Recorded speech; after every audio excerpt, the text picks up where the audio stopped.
مومنو، اللہ کی اس مہربانی کو یاد کرو جو اس نے تم پر اس وقت کی جب فوجیں تم پر حملہ کرنے کو آئیں تو ہم نے ان پر آندھی چھوڑ دی اور ایسے لشکر نازل کیے جن کو تم دیکھ نہیں سکتے تھے، اور جو کام تم کرتے ہو اللہ ان کو دیکھ رہا ہے۔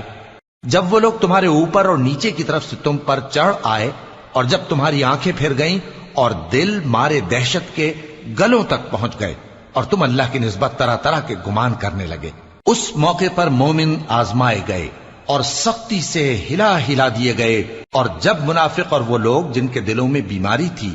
کہنے لگے کہ اللہ اور اس کے رسول نے تو ہم سے محض دھوکے کا وعدہ کیا تھا، اور جب ان میں سے ایک جماعت کہتی تھی کہ اے اہل یثرب،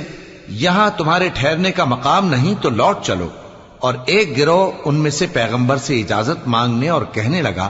کہ ہمارے گھر کھلے پڑے ہیں، حالانکہ وہ کھلے نہیں تھے،